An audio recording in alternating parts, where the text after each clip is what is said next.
आज आम दशम श्रेणी ज्यामिति बर अंकन विषय पढ़ा।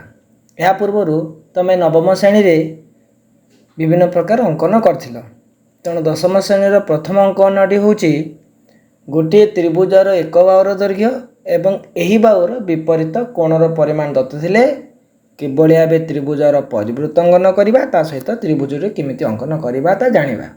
बर्तमान दत्त तथ्य अनुजाई यही एक त्रिभुज एबीसी अंकन करने को अच्छे जो थे गोटे बाहुर दैर्घ्य मनकर बीसी बाहुर दैर्घ्य 7 सेंटीमीटर दत्त अच्छे। तेज जदि बीसी बाहुर दैर्घ्य दत्त अच्छी तेज बीसी बाहुर विपरीत कोणटे हूँ ए कोण तेणु ए कोणर परिमाण 60 डिग्री जिते डिग्री आमको दत्त थी आवश्यक। मन रखा जो बाहु देथिबो तार विपरीत कोणर परिमाण देथिबा आवश्यक। यही क्षेत्र में आम किभली त्रिभुज अंकन करवा।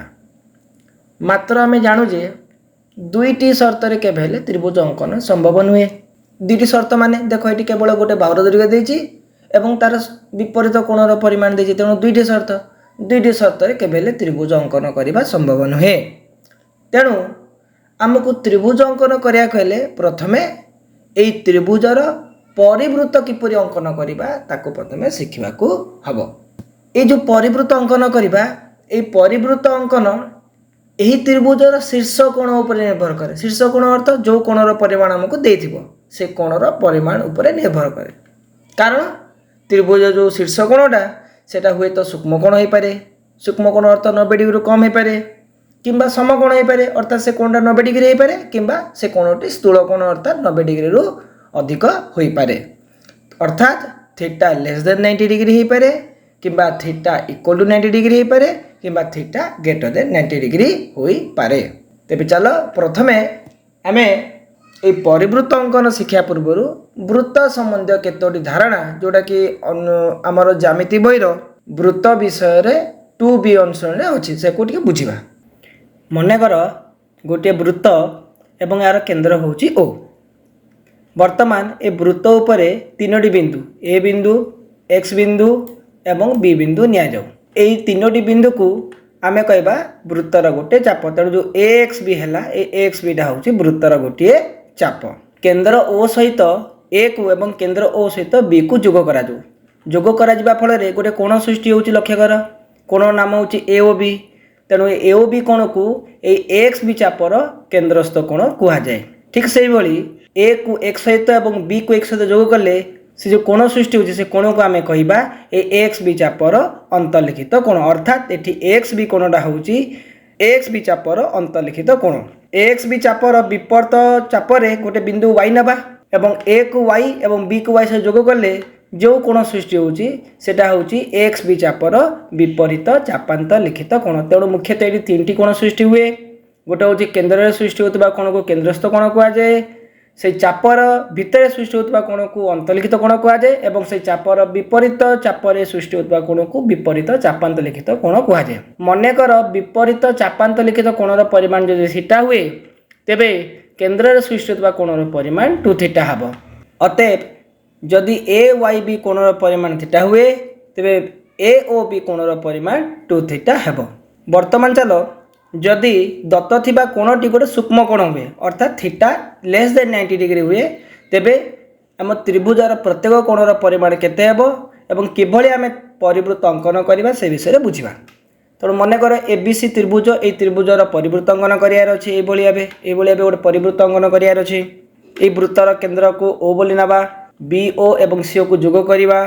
जो कलापर लक्ष्य कर बी ए सी कोणर परिमाण जदि थीटा हुए तेबे बी ओ सी कोणर परिमाण 2 थीटा हम। आ पूर्व आम पढ़ले। अच्छा त्रिभुज बी ओ सी रे O B equal to O C लक्ष्य कर कहीं उभय होची वृत्तर व्यासार्ध जेहेतु O B equal to O C है तेणु गोटे समद्विबाहु त्रिभुज होगा। और आम जानूजे गोटे समद्विबाहु त्रिभुज सामान बाहुर सम्मुखीन कोण मान परिमाण सामान हुए तेणु major angle O B C equal to measure angle O C B हम। गोटे त्रिभुजर 3 कोण परिमाण समष्टि 180 अर्थात measure angle O B C plus measure angle O C B plus measure angle B O C equal to 180 degree. बर्तमान OBC को OBC लिखा जाऊ ओसीबी को ओसीबी लिखा जाऊ। बीओसी अच्छी बीओसी कोण परिमाण 2 थीटा कहीं बीओसी कोण परिमाण 2 थीटा बाहर बर्तमान 2 थीटा डाणु गला प्लस 2 थीटा डाणु माइनस 2 थीटा तेणु OBC plus OCB equal to 180 minus 2 theta. बर्तमान ओबीसी को ओबीसी लिखाला एवं ओसीबी बदल लक्ष्य कर ओबीसी पकाला कहीं पूर्व आम बाहर करचे जे ओबीसी परिमाण जिते ओसीबी परिमाण सेते तेणु OBC plus OBC equal to 180 minus 2 theta बाम पटे ओबीसी प्लस ओबीसी मिसीगले मिसिक 2 ओबीसी तेणु 2 major angle OBC equal to डाण पटे 2 कमन गला डाण पटे 2 कमन गले 2 इंटू 90 माइनस थीटा रहा 2 होती गुणन तेणु डाणु गले हम हरण तेणु major angle OBC equal to 2 into 90 minus theta बै 2 2 2 ये कटिगले तेणु major angle OBC equal to 90 minus theta तेणु यही भाव आम कौन त्रिभुजर परिवृत्त अंकन करने चाहूचे एवं जदि दत्त थिबा कोणर परिमाण सूक्ष्म कोण अटे तेणु मन रख ओबीसी कोणर परिमाण सर्वदा 90 माइनस थीटा हम measure angle OBC equal to measure angle OCB equal to 90 minus theta जदि कोणटी सूक्ष्म कोण होते अर्थात थीटा लेस देन 90 डिग्री होता है तेबे ओबीसी कोणर परिमाण सर्वदा 90 माइनस थीटा डिग्री हम बर्तमान चलो जदि कोणटी सूक्ष्म कोण देता है तेबे किभଳି आमे अंकन करबा ताको स्टेप बाय स्टेप बुझिबा प्रथमे जो त्रिभुज अंकन करा कहिछि से त्रिभुजर बाहु को आमे स्केल और पेंसिल द्वारा अंकन करिया मन कर एटी बीसी बाहु हमर दत्त अछि तेणु बीसी बाहुर दैर्घ्य को आम स्केल और पेंसिल साइज अंकन करवा तेणु लक्ष्य कर बीसी को आम प्रथम अंकन कले जी दैर्घ्यर देचे से दैर्घ्य बीसी अंकन कले बीसी अंकन कर सारापर बीसी बाहुर बी बिंदु जो बीसी बाहुर बी बिंदु लक्ष्य कर ये बी बिंदु ए बी बिंदु रे आमको कौन करार अच्छी 90 माइनस थीटा मनकर दत्त थी कोणटा 60 डिग्री देती तेज 90 माइनस 60 हूँ 30 डिग्री मनकर दत्त कोणटी 45 डिग्री देती बोले 90 माइनस 45 इक्वल 45 डिग्री मनकर दत्त कोण 30 डिग्री देती तेज 90 माइनस 30 इक्वल टू 60 डिग्री करवा तेणु जी कोण दत्त देती आम बी बिंदु रे 90 माइनस थीटा कोण अंकन करवा जोटार थीटा हूँ दत्त थी कोणर परिमाण बर्तमान चापट अंकन कले एवं 90 माइनस थीटा कोण जिते है से अनुसार आम कौन करा पड़े ये कोणटा अंकन कले बीसी बाहुर लंब समद्विखंड अंकन देख बीसी बाहु देख ये बीसी बाहु ये बीसी बाहुर लंब समद्विखंड अंकन करवा लंब समद्विखंड अंकन कले बर्तमान ये 90 माइनस थीटा कोण जो आम अंकन करचे एवं जो बीसी बाहुर लंब समद्विखंड अंकन करचे से माने परस्पर को जोटारे छेद करेंगे तार नाम ओ दि जाऊ एवं ओ दिया गला परे ओबी को व्यासार्ध रूपे नहीं आम गोटे वृत्त अंकन करवा तेणु ओ बिंदु आसला ओ बिंदु रे ओबी को व्यासार्ध नहीं कि आम गोटे वृत्त अंकन कले बर्तमान बीसी जार उपरे जेकोसी गोटे स्थान रे चाप उपरे आम ए नबा ए नहीं कि ए बी और एसी को जोग कला परे आमर त्रिभुज सृष्टि हे तेणु एबीसी त्रिभुज होची आमर आवश्यक त्रिभुज बर्तमान चलो आम या गोटे प्रकृत प्रश्न नहीं करवा त्रिभुज एबीसी रे BC equal 6 centimetre major angle A equal 45 degree त्रिभुजर परिवृत्त अंकन कर प्रथमे स्केल और पेंसिल द्वारा 6 सेंटीमीटर एक रेखाखंड बीसी अंकन करा जाऊ एही प्रश्न रे थीटा इक्वल 45 डिग्री तेणु major angle OBC equal to 90 minus 45 equal to 45 degree अंकन करा जाऊ तेणु प्रथमे गोटे चाप नबा चाप नेकरी 60 डिग्री अंकन करवा 60 डिग्री पर 120 डिग्री अंकन करवा एवं तापरे 120 60 को समद्विखंड कर 90 अंकन करवा तेणु ये आम 90 डिग्री अंकन कले किंतु आमको 45 डिग्री दरकार तेणु 90 को पुनः समद्विखंड करवा एवं समद्विखंड करिकी आम 45 डिग्री पाइबा ये 45 डिग्री अंकन है वर्तमान बीसी रो लंब समद्विखंड अंकन करा जाऊ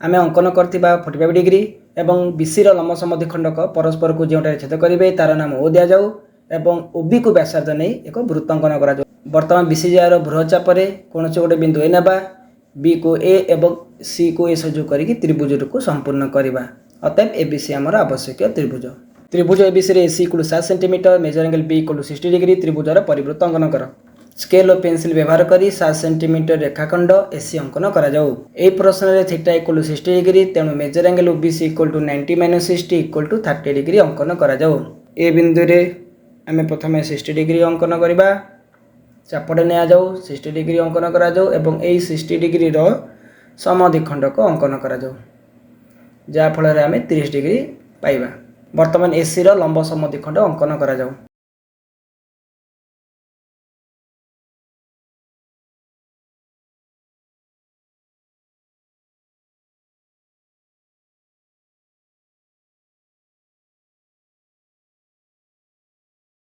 आमे अंकन करथिबा 30 डिग्री एवं लंब समद्विखंडक परस्पर को जोंटारे छेद करिवे तार नाम ओ दिया जाऊ एवं ओ को व्यासार्ध नहीं वृत्त अंकन करा जाऊ। एसीजार भ्रचापर एक बिंदु बी निया जाऊ, ए को बी एवं सी को बी संयोग करी त्रिभुज संपूर्ण करा जाऊ। त्रिभुज बीसी आमर आवश्यक त्रिभुज। एबे थीटा इक्वल टू 90 डिग्री बा दत्त थिबा कोणटी जदि समकोण होइथाय तेबे किभଳି त्रिभुजार परिवृत्त अंकन करा सहित त्रिभुज किभଳି अंकन करिबा ताहा स्टेप बाय स्टेप बुझिबा। प्रथमे दत्त थिबा बाहु बीसी दैर्घ्य को स्केल और पेंसिल द्वारा अंकन करा जाऊ। आमको जेतिकी दैर्घ्यर बाहु देइथिबो सेतिकी दैर्घ्यर आमे अंकन करिबा। तो लक्ष्य कर प्रथमे बीसी अंकन कले। वर्तमान बीसी बाहुर लंब समद्विखंडक अंकन करा जाऊ। बीसी बाहुर लंब समद्विखंड अंकन कले। बीसी बाहु एवं बीसी बाहुर लंब समद्विखंडक परस्पर को जोंटारे छेद करिवे तार नाम ओ दिया जाऊ एवं ओबी को व्यासार्ध रूपे नहीं एक वृत्त अंकन करा जाऊ। वर्तमान लक्ष्य कर बीसी एवं बीसी समद्विखंडक परस्पर को ओ बिंदु छेद कले। वर्तमान ओ को केंद्र एवं ओबी को व्यासार्ध नहीं एक परिवृत्त अंकन करिबा। परिवृत्त अंकन हला वर्तमान बीसी जार ऊपर चाप किंबा तल चाप जेकोसी स्थान रे आमे ए नेबा, ए नहीं करी ए बी एवं एसी को जोग करी आमे त्रिभुज अंकन करिबा। तेणु ए निया गला एवं ए बी एवं एसी को जोग कराला, जोग कराई करी त्रिभुज एबीसी अंकन कराला। एई भली एबे आमे थीटा इक्वल टू 90 डिग्री बा गोटे समकोणी त्रिभुजर परिवृत्त एवं त्रिभुज अंकन कले। मन रख एठी कोनसे समकोणी त्रिभुजर परिवृत्त अंकन पई आमको कोनोसी कोण अंकन करिया को पड़े नै। जेपरि थीटा लेस देन 90 डिग्री बा सूक्ष्म कोण दिला समय रे मेजर एंगल ओबीसी रे आम 90 माइनस थीटा अंकन करते से भाई थीटा इक्वल टू 90 डिग्री कौन कोण अंकन करिया को पड़ू नाही। त्रिभुज एबीसी रे A equal to 6.5 centimetre, major angle C equal to 90 degree त्रिभुजार परिवृत्त अंकन कर। स्केल और पेंसिल व्यवहार करी 6.5 सेंटीमीटर रेखाखंड एबी अंकन करा जाऊ। वर्तमान एबी रो लंब समद्विखंड अंकन करा जाऊ।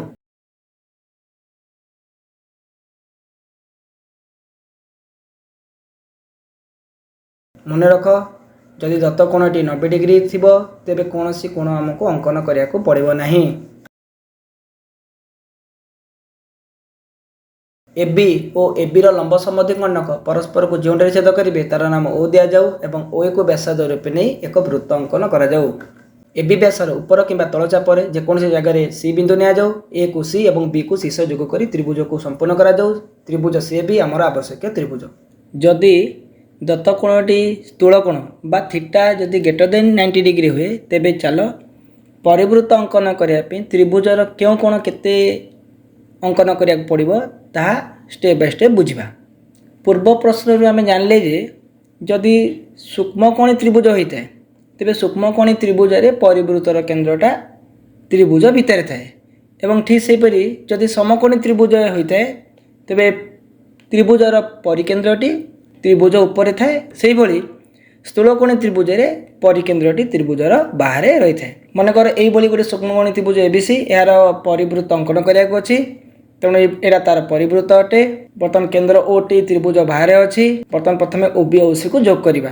बर्तमान ए कोण जो थीटा है तेज लक्ष्य कर मेजर एंगल बीओसी ये जो कोणटा ये कोणटार परिमाण हम 2 थीटा कारण आम पढ़ीचे जे कौन चापर अंतर्लिखित कोणटा तार विपरीत चापर डिग्री परिमापर अर्धेक होता है। बर्तमान जदि ये कोणटा 2 थीटा है तेबे मेजर एंगल बीओसीटा 360 माइनस 2 थीटा हम। बर्तमान त्रिभुज ओबीसी ओबीसी त्रिभुज लक्ष्य कर ओबीसी त्रिभुज रे ओबी आ ओसी समान कारण से दुईटा वृत्तर व्यासार्ध तेणु जदि ओबी इक्वल टू ओसी है तेणु यहाँ गोटे समद्विबाहु त्रिभुज होगा। आम जाने गोटे समद्विबाहु त्रिभुजर जो दुईटी बाहु सामान से सम्मुखीन कोणर परिमाण सामान होता है अर्थात मेजर एंगल ओबीसी और मेजर एंगल ओसी भी ये कोणर परिमाण सामान है। बर्तमान त्रिभुज ओबीसी रे 3टा कोण मिसिक 180 अर्थात measure angle OBC plus measure angle OCB plus measure angle BOC equal to 180 degree. OBC अगर ओबीसी लिखा है ओसीबी को ओसीबी रहा और जो बीओसी अच्छी बीओसी परिमाण हूँ 360 माइनस 2 थीटा इक्वल टू 180। बर्तमान माइनस 2 थीटा डाणु गले प्लस 2 थीटा हम और 360 डाणु गले माइनस 360 डिग्री हम। ओबीसी एवं ओसीबी परिमाण सामान तेणु ओबीसी प्लस ओसीबी जगह ओसीबी रहा equal to 180 plus 2 theta minus 360। बर्तमान ओबीसी जगह ओबीसी रहा और ओसीबी स्थान में ओबीसी पड़ा कारण आम आगु जाने जे मेजर एंगल ओबीसी और मेजर एंगल ओसीबी ये दुई परिमाण सामान equal to 2 theta minus 180। OBC OBC मिसिक 2 ओबीसी इक्वल टू डाण पटू 2 कमन गले 2 इंटू थीटा माइनस 90। बर्तमान बाम पटे 2 गुण नहीं डाण को आसले हरण हम तेणु 2 2 हरण कटि गले तेणु major angle OBC equal to theta minus 90। ये भाव आमर मेजर एंगल ओबीसी परिमाण थीटा माइनस 90 डिग्री बाहर। सूक्ष्मकोणी त्रिभुज अर्थात थीटार परिमाण जदि 90 डिग्री कम हुए तेबे सेठी आमर ओबीसीटा 90 माइनस थीटा होता किंतु स्थूलकोणी त्रिभुज अर्थात theta is greater than 90 degree हेले ओबीसी परिमाण थीटा माइनस 90 होची। तेबे मन रख जदि कोणटी स्थूलकोण होता है अर्थात दत्त कोणटी जदि स्थूलकोण होता है तेबे मेजर एंगल ओबीसी सर्वदा थीटा माइनस 90 हेबो। बर्तमान आस आमे स्टेप बाय स्टेप किभली भाबे थीटा ग्रेटर देन 90 डिग्री देले अंकन करिबा। प्रथमे को करिबा दत्त थिबा बाहु बीसी दैर्घ्य को स्केल और पेंसिल साहाय्य अंकन करिबा। तेणु बीसी बा भूमिर दैर्घ्य जति देथिबो से अनुसार आमे स्केल और पेंसिल साहाय्य भूमि को अंकन करिबा। तेणु ये भूमि अंकन है। बर्तमान बीसी बाहुर बी बिंदुर तल पार्श्व को थीटा माइनस 90 डिग्री कोण अंकन करिबा जोटा थीटा होची दत्त थिबा कोणर परिमाण। उदाहरण स्वरूप जदि कोणटी मनकर 120 डिग्री देछि तेबे आमर ओबीसी जगह केते अंकन करिबा 120 माइनस 90 इक्वल टू 30 डिग्री अंकन करिबा। जदि कोणटा जदि 105 माइनस 105 डिग्री देछि तेबे 105 माइनस 90 जोटा कि होची 15 डिग्री कोण में अंकन करिबा।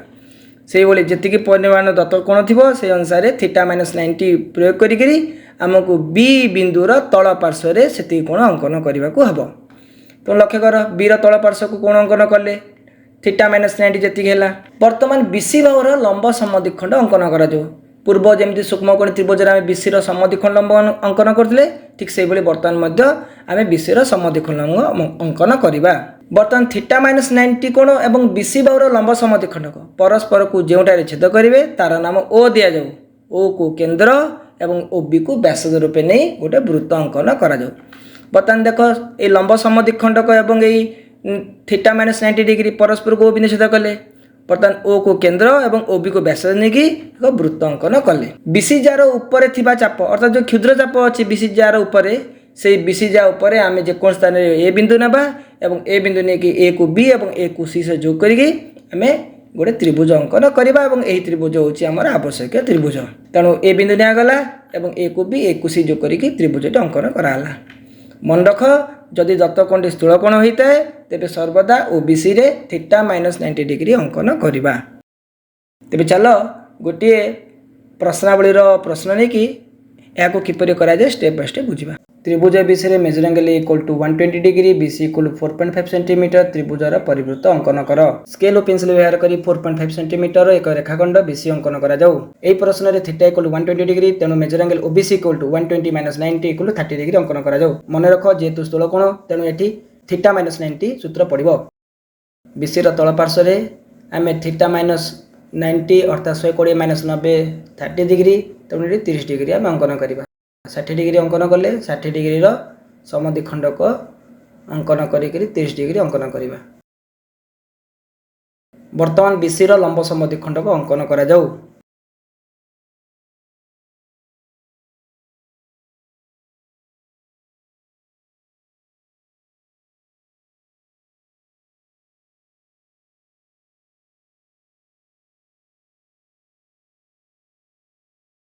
आमे अंकन करथिबा 30 डिग्री एवं बीसी लंब समद्विखंडक परस्पर को जोटारे छेद करेंगे तार नाम ओ दि जाऊ एवं ओबी को व्यासद रूपे नहीं एक वृत्त अंकन करा जाऊ। बीसी जार ऊपर थिबा क्षुद्र चाप उपर जेकोसी गोटे स्थान रे ए निया जाऊ ए बी एवं एसी को जोग कर त्रिभुज को संपूर्ण करा जाऊ। त्रिभुज एबीसी आमर आवश्यक त्रिभुज अटे।